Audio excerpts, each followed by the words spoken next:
Hey guys, I'm Dwayne Estes coming back at you. I'm the Executive Director of the Southeastern Grasslands Initiative, and as I checked in earlier today, we're doing some great work out here for Nashville Parks and Recreation. It's part of an ongoing 2-year project to document an area that's about 900 acres, and it's partly an old cattle farm and partly includes a golf course. And you may think that those areas don't sound very biologically or ecologically interesting, but I beg to differ. So let me just set the scene for you. We have 900 acres, so it's a lot of ground to cover. And first of all, we couldn't cover this kind of ground if not easily, at least, and efficiently and expeditiously, without some means of getting around. 900 acres is a big property, and some of our properties we survey get even bigger. 5,000 acres is the size of one.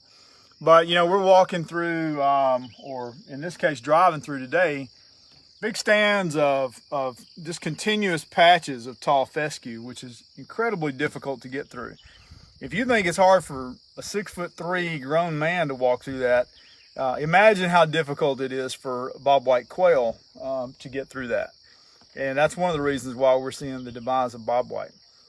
So thanks to Coleman Tractor and Supply up in Clarksville, Tennessee, we're able to get around in a pretty nice Kubota UTV. They treated us right, and it's a good place to be. But so we're out here on our Kubota, and we're checking out some good stuff. But one of the things I want to show you is right up ahead. I'm going to change the camera around, and this looks like a pretty nondescript scene, but did you know that grasslands and old growth trees actually go hand in hand? And you see that tree right there? Let's go up and take a look at it, because that tree has got a story to tell. So let's drive up there together. Y'all go with us, as we say back in my home county of Giles County, Tennessee. And as we do, let's take a look. Check out this beauty right here. Look at these old gnarled branches. Even without looking at the trunk itself, take a look at the way those branches twist and turn. Now, let's take a look at this giant chinkapin oak. This tree has seen a lot of history. A lot of time has gone by. Just judging from the diameter, and of course, a camera never does justice to a large tree. This tree right here is probably somewhere on the order of 6 feet in diameter. I'm 6 feet tall. You can't really get a good judge for the size of this thing, but it is absolutely huge. And again, this is a chinkapin oak, Quercus muhlenbergii. Why is it here? Well, a lot of our oaks are woodland species, and many of them are actually savanna species. Chinkapin oak is one of those, can actually grow in a range of conditions from forested to open savannas, but it needs some degree of light. And one of the ways that we know this tree has had light for a long time is based on its growth pattern. So take a look at, as you go up the canopy, you'll see that the top of the tree has been broken out long ago. And this tree also has a very wide spreading crown. You can see some really super heavy branches back there. One of those branches alone, the big one that's up there, that one right there is 3 feet in diameter. Again, the camera doesn't do it justice. These branches spread really wide. This tree's probably got a 100-foot wide crown spread. With a 6-foot diameter tree and a 100-foot wide crown spread, the whole tree is probably only 50 feet tall. Now again, its top has probably been broken out by a tornado long ago or something else. But that tells me that this tree has been growing for a long time. Well, that's not really anything of a secret, because this area of Nashville, we're only 3 miles or so from downtown, just to the east of downtown Nashville. This area has been settled by settlers started coming here in the 1770s and so forth. This area's been settled for a long time. And this tree is probably one of those leftovers from those original savannas that were here. It probably started growing in excess of 300 years ago. Possibly older, possibly younger. It's hard to judge. No doubt that tree would be hollow, so it would be hard to get a definite ring count. But guess what?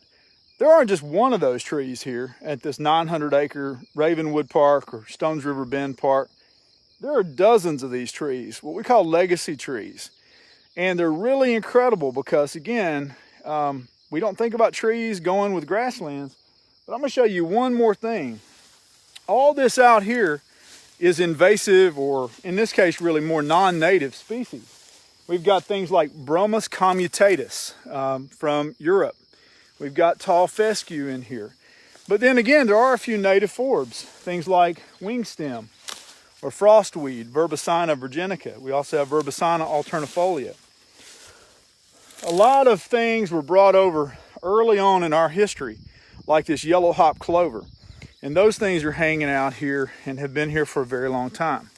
But if you know what to look for, and I happen to know, in this case, what I'm looking for, right along this old tree line where, for whatever reason, settlers and early people who lived out here, farmers, they weren't able to improve, quote, improve everything.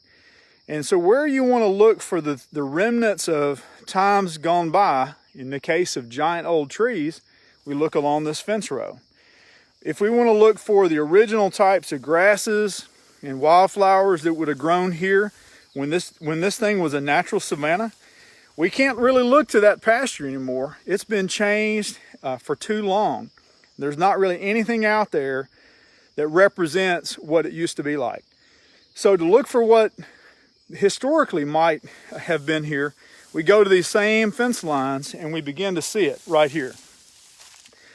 Now, I can't tell you how tired I am, ladies and gentlemen, of people having a misconception about grasslands. In the eastern United States, not every grassland is going to have big blue stem, Indian grass, little blue stem, switchgrass, or gamma grass, the big 5 native warm season grasses.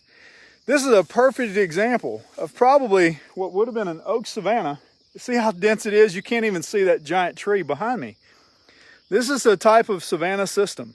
Functionally, it's extinct. There are essentially no intact remnants left here in the Nashville Basin. But the grasses that would have dominated here are not your big blue stem Indian grass, switchgrass mix. Instead, they were probably these grasses right here, which are rye grasses. And this happens to be the native wild rye. Now this one is Elymus riparius, which is typically found in bottomlands. But there's also another species in here that's, I'll show you side by side, and it's called McGregor's wild rye. See how open that spike is?